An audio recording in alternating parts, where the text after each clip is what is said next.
BJP के संस्थापक दीनदयाल उपाध्याय की जन्मतिथि मनाने के लिए प्रधानमंत्री मथुरा जाएंगे। मथुरा में 25 तारीख को एक बड़ी जनसभा को प्रधानमंत्री नरेंद्र मोदी संबोधित करेंगे। बीजेपी इस अवसर पर 25 मई से लेकर 31 मई तक देश भर में तमाम सारी रैलियां भी करने जा रही है। दरअसल इसी दौरान बीजेपी सरकार को 1 वर्ष भी पूरे हो रहे हैं। ऐसे में बीजेपी अपनी सरकार की उपलब्धियों के साथ जनता के बीच जाना चाहती है। करीब 250 से ज्यादा रैलियां, 500 से ज्यादा प्रेस कॉन्फ्रेंसेज करने का बीजेपी ने फैसला किया है। इस बीच तमाम बड़े बड़े नेता अलग अलग इलाकों में जाकर पार्टी की सरकार की उपलब्धियां जनता को बताने का काम करेंगे। प्रधानमंत्री नरेंद्र मोदी के साथ तमाम सारे प्रदेश भाजपा के बड़े नेता भी मथुरा की रैली में मौजूद रहेंगे। मथुरा की सांसद हेमा मालिनी भी उस रैली के दौरान प्रधानमंत्री के साथ मौजूद रहेंगी। प्रधानमंत्री नरेंद्र मोदी ने आज सरकार के 1 साल के कार्यकाल पर चर्चा करने के लिए अपने आवास 7 RCR पर कोर ग्रुप की बैठक बुलाई, जिसमें अमित शाह, अरुण जेटली, नितिन गडकरी और राजनाथ सिंह के अलावा मनोहर पार्रिकर भी मौजूद थे। बैठक में मोदी ने कहा कि सरकार के कामों को जनता तक पहुंचाने का हर संभव उपाय किए जाएं। बीजेपी पार्टी और सरकार मिलकर पूरे देश में सरकार के अचीवमेंट को प्रचारित करे। सरकार के 1 साल पूरा होने के मौके पर सरकार के अचीवमेंट को लेकर 175 पेज की बुकलेट भी जारी होगी, जिसे पूरे देश में 10 लाख लोगों को बांटा जाएगा। सरकार की कोशिश है कि सरकार के काम को 10 साल बनाम 1 साल के रूप में प्रचारित किया जाए और कांग्रेस के हर आरोप का जवाब दिया जाए, जिसके लिए सरकार के कई मंत्रियों की प्रेस कॉन्फ्रेंस की रूपरेखा तैयार हो गई है। सरकार के 1 साल होने पर पार्टी जन कल्याण पर्व भी मनाएगी, जिसकी शुरुआत 25 मई को मथुरा में खुद प्रधानमंत्री नरेंद्र मोदी करेंगे। उसकी तैयारियों के बारे में राष्ट्रीय अध्यक्ष अमित शाह ने पीएम को जानकारी दी। बैठक में दिल्ली के हालात को लेकर भी चर्चा हुई। अब देखना ये होगा कि सरकार की योजना कांग्रेस के सरकार के पोल खोल अभियान पर कितनी भारी पड़ेगी और क्या पार्टी के जन कल्याण पर्व से वाकई में आम जनता का कल्याण होगा या नहीं। कांग्रेस ने प्रधानमंत्री को उनके अपने ही संसदीय क्षेत्र वाराणसी में घेरना शुरू कर दिया है। 1 हफ्ते तक चलने वाले इस विरोध प्रदर्शन का नेतृत्व गुजरात कांग्रेस के दिग्गज शक्ति सिंह गोहिल कर रहे हैं।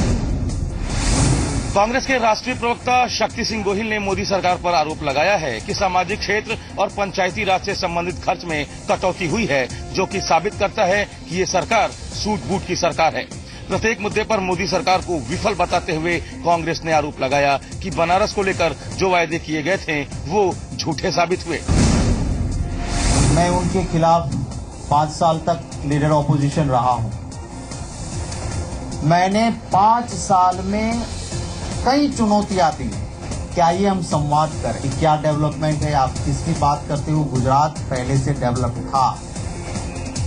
हम 18 घंटे खेत में बिजली देते थे, गांव में तो 24 घंटे बरसों से। हफ्ते भर चलने वाले विरोध प्रदर्शन में कल प्रधानमंत्री के जनसंपर्क कार्यालय को कांग्रेसी कार्यकर्ता घेरने का काम करेंगे। अपने संसदीय क्षेत्र अमेठी के 3 दिवसीय दौरे पर आए कांग्रेस उपाध्यक्ष राहुल गांधी आज दिल्ली वापस लौट गए। स्मृति ईरानी के अमेठी आने के बाद राहुल गांधी लगातार 3 दिनों तक अपने क्षेत्र में रहकर अपने क्षेत्र की जनता का हालचाल तो जाना ही उन्होंने, लेकिन इसके साथ ही सबसे बड़ी बात अगर कुछ रही तो वो किसानों से मुलाकात की रही। आज दौरे का आखिरी दिन था और आज उन्होंने एक बैठक में हिस्सा लिया और उसके बाद लखनऊ में पत्रकारों से बातचीत के दौरान उन्होंने एक बार फिर मोदी सरकार पर हमला बोला। अगर बदला लेना चाहते हैं, मुझसे बदला लेना चाहते हैं तो ले, कोई प्रॉब्लम नहीं है, मगर किसान ने, गरीब जनता ने, अमेठी के किसान ने, गरीब जनता ने इनका कुछ नहीं बिगाड़ा है, तो उनसे सही व्यवहार होना चाहिए। राहुल गांधी के बदले हुए अंदाज से कांग्रेस पार्टी अपने आप को एक नई ऊर्जा के साथ आगे लाने की कोशिश कर रही है, तो वहीं कांग्रेस को इसका कितना लाभ मिलेगा ये तो आने वाला वक्त ही बताएगा। लखनऊ से खबर है, मनोनीत एमएलसी के 9 नाम राज्यपाल को भेज दिए गए हैं। यूपी सरकार की तरफ से ये नाम राज्यपाल को भेजे गए हैं। राजभवन ने लिस्ट भेजे जाने की पुष्टि कर दी है, लेकिन लिस्ट में किस किस का नाम है इसकी अभी तक पुष्टि नहीं हो पाई है। हालांकि सूत्रों के हवाले से मिल रही पुख्ता जानकारी के मुताबिक लिस्ट में जया प्रदा का नाम नहीं है। सूत्रों के हवाले से मिल रहे अन्य 9 नामों में लालू प्रसाद यादव के समधी जितेंद्र यादव और कमलेश पाठक, रामवृक्ष यादव, SRS यादव, संजय सेठ, रणविजय सिंह, लीलावती कुशवाहा, राजपाल कश्यप, अब्दुल सरफराज के नाम शामिल हैं। राजभवन को इन सभी का बायोडेटा भी भेज दिया गया है, जिसका अब राजभवन परीक्षण कराएगा। इन सभी नामों की कानूनी जांच होगी, जिसके बाद ही आगे की कार्रवाई होगी।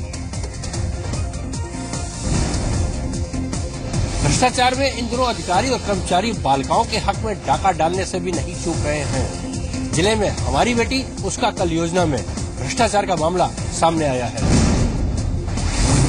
बालिकाओं में शिक्षा प्रसार के लिए प्रदेश सरकार हमारी बेटी उसका कल योजना चला रही है।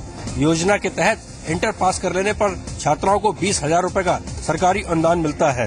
यह पैसा छात्राओं को आगे पढ़ाई जारी रखने के लिए दिया जाता है, लेकिन समाजवादी सरकार की इस योजना को मुरादाबाद में भ्रष्टाचार का ग्रहण लग गया है।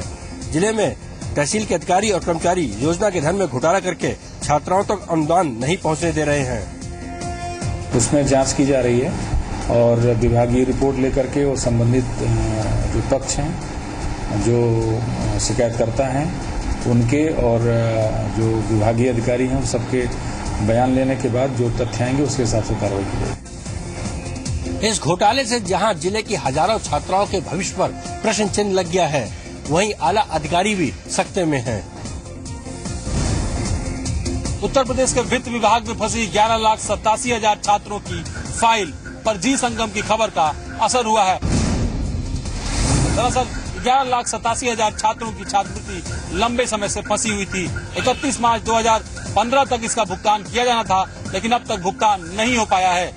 जी संगम ने जब ये खबर प्रमुखता से दिखाई कि लगातार छात्रवृत्ति से छात्र महरूम हैं, उसके बाद उत्तर प्रदेश के समाज कल्याण मंत्री अवधेश प्रसाद ने जी संगम को बयान देते हुए ये कहा कि इस पूरे मामले में कार्रवाई की जा रही है और अगले 1 सप्ताह के अंदर वो ये सुनिश्चित करेंगे कि छात्रवृत्ति का भुगतान ऑनलाइन कर दिया जाए। साथ ही उन्होंने ये भी कहा कि इस पूरे मामले में गड़बड़ी करने वालों के खिलाफ भी कार्रवाई की जाएगी। कल ही उत्तर प्रदेश सरकार ने इस बात का फैसला किया था कि करीब 59 जितने भी विद्यालय हैं जिनको चिन्हित किया गया है, खासतौर पर जिनको लेकर के जिला निगरानी समितियों ने रिपोर्ट दी है शासन को, उनके संबंध में 29 तारीख को सरकार फैसला करेगी और उन्हें ब्लैकलिस्ट किया जाएगा। समाज कल्याण मंत्री नोएडा रक्षा मंत्रालय की जमीन इन विद्यालयों के खिलाफ FIR भी दर्ज कराई जाएगी। नोएडा रक्षा मंत्रालय की जमीन पर अवैध कब्जे को लेकर जी संगम की खबर का असर हुआ है। हाई कोर्ट ने इस मामले में 2 माह में जमीन पर वापस कब्जा दिलाने के आदेश दिए हैं। मामला नोएडा में स्थित 432 एकड़ रक्षा मंत्रालय की जमीन से जुड़ा है, जिस पर फार्म हाउस काटे जाने की खबर जी संगम ने प्रमुखता से दिखाई। इस मामले में हाई कोर्ट ने कड़ा रुख इख्तियार किया और 2 महीने के अंदर प्रशासन को ये आदेश दिया है कि वो जमीन पर कब्जा दिलाएं। आपको बता देंगे 5 अधिकारियों की निगरानी में कब्जा दिलाने की कार्रवाई शुरू की जाएगी। गौरतलब है कि 1950 में नंगली नंगला और नंगली सांगपुर में रक्षा मंत्रालय को जमीन दी गई थी, लेकिन यहाँ वायुसेना की बॉम्बिंग रेंज पर कब्जा करके सैकड़ों फार्म हाउस बना दिए गए। कोटी की तो बहुत दिन पुरानी जमीन है। जब चंडीगढ़ से टीम आई थी, जब भी इसको पास कर देते कि बाबा की जमीन है, इसके पीछे कर लाइन गई हो, कोई कार्रवाई नहीं करता। कोर्ट का आदेश आने के बाद डीएम ने कार्रवाई शुरू कर दी और सर्वे कराते हुए जमीन पर झंडियां लगवा दी गई हैं। साथ ही जो फार्म हाउस बने हैं उनको भी खाली कराया जा रहा है। क्या किसी अधिकारी के साथ एक सेल्फी भर लेने से जेल हो सकती है? इस सवाल को समझने के लिए आपको इलाहाबाद से सामने आए एक मसले को देखना होगा। मामला इलाहाबाद का है, जहां एक महिला IAS अधिकारी के साथ सेल्फी लेना एक युवक को भारी पड़ गया।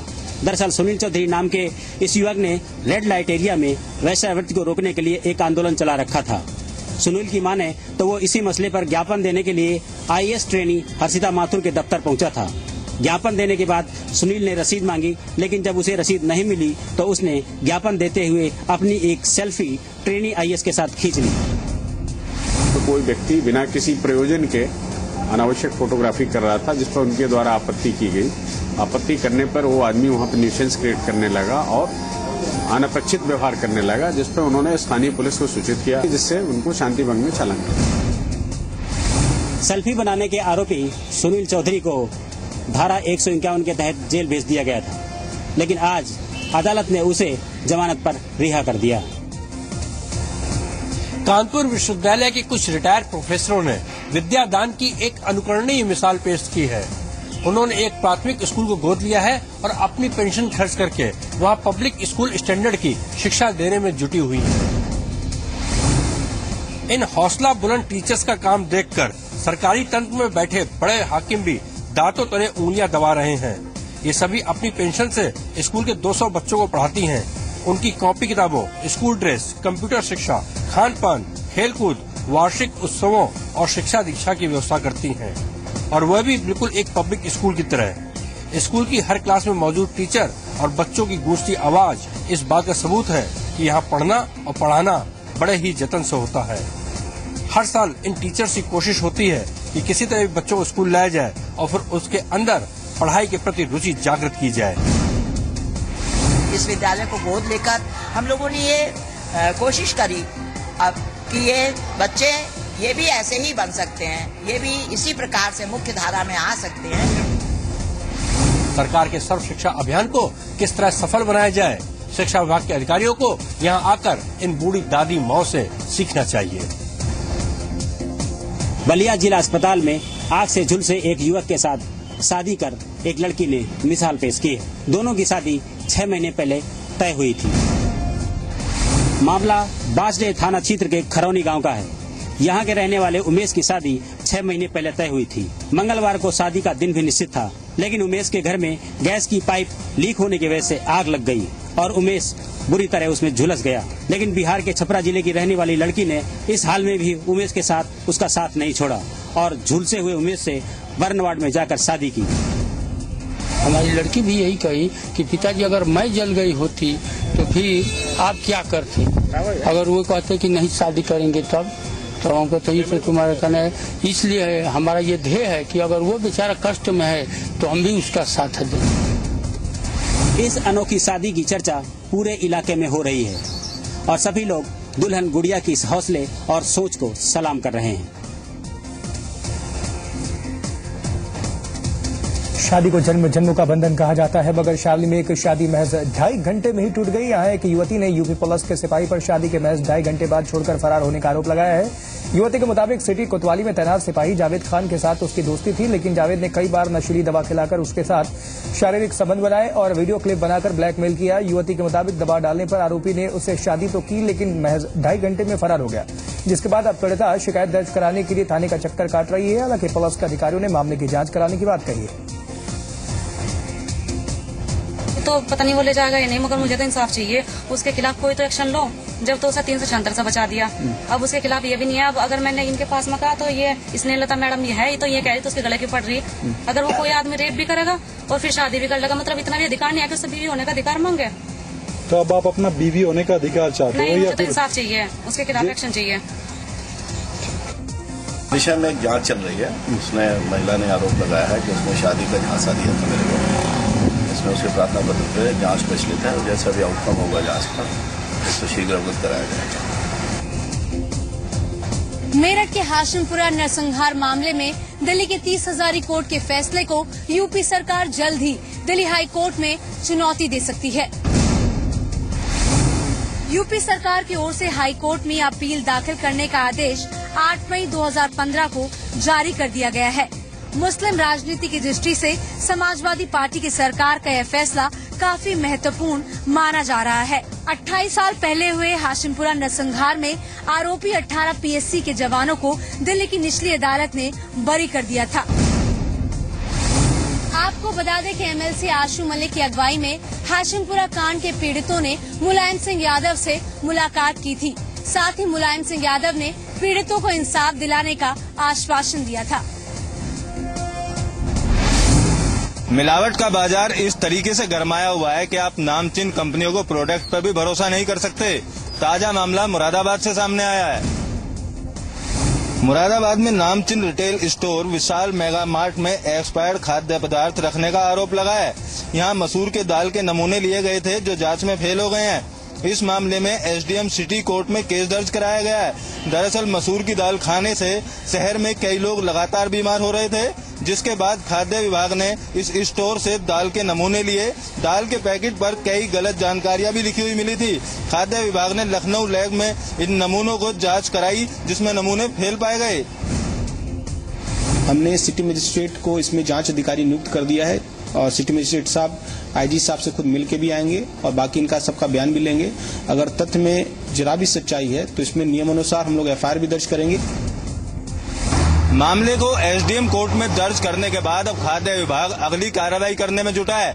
वहीं रिटेल स्टोर की तरफ से अभी तक कोई स्पष्टीकरण नहीं दिया गया है। बरेली में समाजवादी पार्टी के एक नेता पर एक दलित युवक के पिता को अर्धनग्न कर पीटने, बंधक बनाने और घर में तोड़फोड़ का आरोप लगा है। मामला थाना भितरी चैनपुर के बालीपुर गांव का है। इस मामले में पुलिस ने दलित युवक और एसपी नेता की बेटी को मथुरा के गोविंद नगर इलाके से बरामद कर लिया है। पुलिस दोनों को लेकर बरेली पहुंच रही है। वहीं युवक के परिजनों के मुताबिक लड़के और लड़की ने शादी कर ली है। हालांकि परिजनों के इस दावे की औपचारिक पुष्टि अभी नहीं हो सकी है।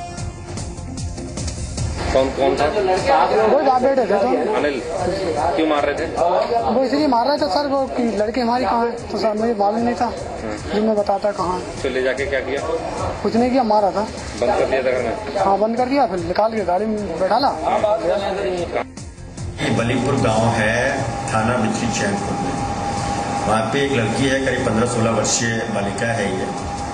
इसके परिजनों ने आरोप लगाया है कि इसका जबरन जो है कुछ लड़के जो हैं इसको ले गए हैं, इसका अपहरण कर लिया है। इस संबंध में सुसंगत धाराओं में भितरी चैनपुर में मुकदमा पंजीकृत करा दिया गया है।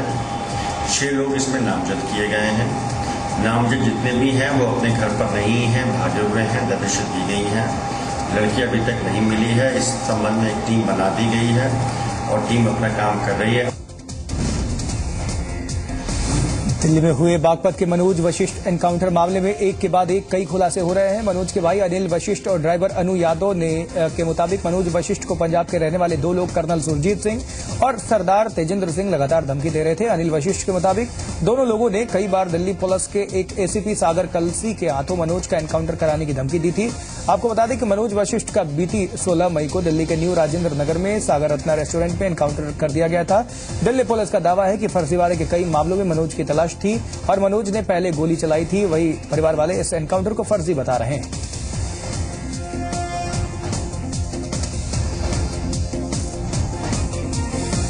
बात आई है, भाई साहब से भी 1-2 बार मेरी बात हुई थी।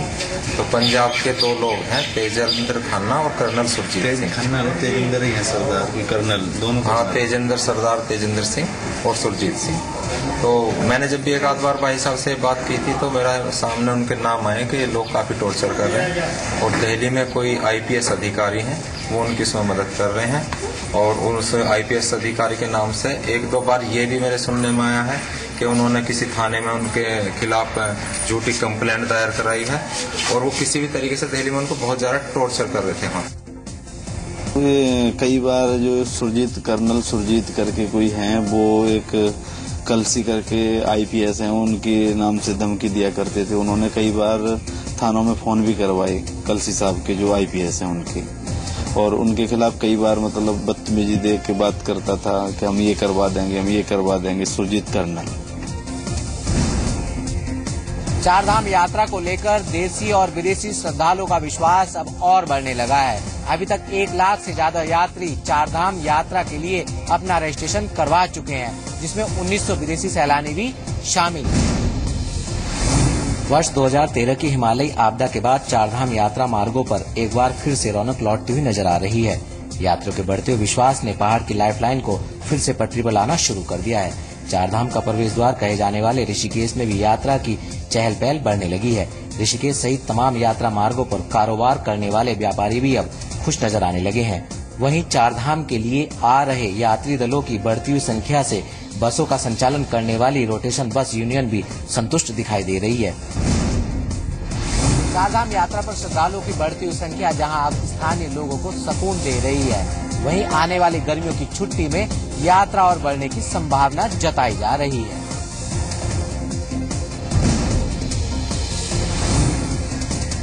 सियासतदान भले ही मंदिर और मस्जिद के मुद्दों को लेकर लड़ते रहे हों, लेकिन इन सबसे हटकर बिहार के मोतिहारी के मुस्लिम परिवारों ने एक अनोखी मिसाल पेश की है। मोतिहारी में बन रहे विराट रामायण मंदिर के लिए सबसे पहले मुस्लिम परिवारों ने जमीन दान की। धार्मिक न्यास बोर्ड के अध्यक्ष किशोर कुणाल के मुताबिक मंदिर के लिए सबसे पहले मुस्लिम भाइयों ने जमीन दान की और कई लोगों ने कम रेट पर उन्हें जमीन दी। इसके बाद ही हिंदुओं ने भी जमीन देने का मन बनाया। किशोर कुणाल के मुताबिक मुस्लिमों के इस पहल से समाज में अच्छा संदेश जाएगा।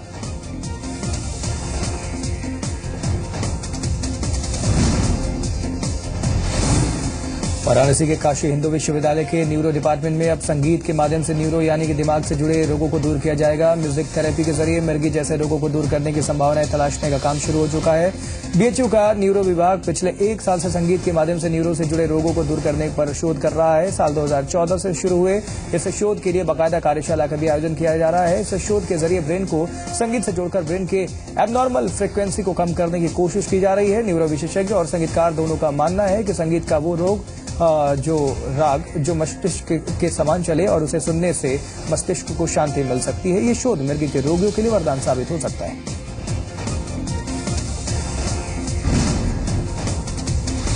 लंबे अंतराल के बाद टर्मिनेटर हरभजन सिंह ने अंतर्राष्ट्रीय क्रिकेट में वापसी की है। अगले महीने बांग्लादेश के खिलाफ शुरू होने वाले 1 टेस्ट और 3 वनडे मैचों के लिए बीसीसीआई ने टीम इंडिया का ऐलान किया है, जिसमें स्पिनर हरभजन सिंह का भी सिलेक्शन किया गया है। टेस्ट मैच में अब विराट कोहली और वनडे मैच में महेंद्र सिंह धोनी टीम इंडिया की कप्तानी करेंगे। बोर्ड ने हरभजन सिंह की वापसी पर तर्क देते हुए कहा है कि बांग्लादेश में 2 ऑफ स्पिनर की जरूरत को देखते हुए फैसला लिया गया है। चूंकि बांग्लादेश की पिच स्पिनर्स को सपोर्ट करती है, इसके लिए हरभजन सिंह के सिलेक्शन को लेकर पिछली कई मीटिंग्स में भी चर्चा हुई थी। साथ ही कप्तान और बड़े अधिकारियों की सहमति से ही सिलेक्शन किया गया है। अब हरभजन सिंह के फैंस को इंतजार है कि उनका चहेता खिलाड़ी एक बार फिर टीम इंडिया के लिए मैदान पर उतरकर अपनी फिरकी का जलवा दिखाएगा।